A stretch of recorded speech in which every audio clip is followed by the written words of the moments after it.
Við sjáum mikil tækifæri í nýjum sjúkra- og endurhæfingargreiðslum, bara sem dæmi þegar fólk að fara á milli kerfa og þarf að bíða, til dæmis að því að það nú þannig þegar fólk veikist að þetta ekki bara bein og breið leið.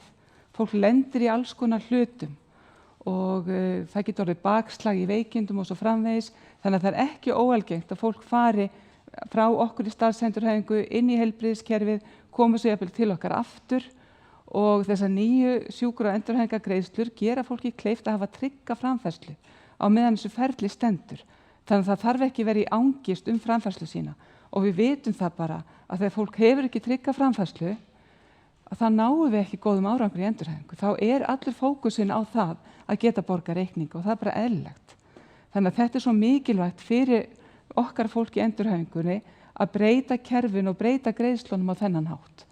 Svo að við sjáum mikil tækifæri í þessu og þá getum við líka náð betri árangri í endurhæfingunni.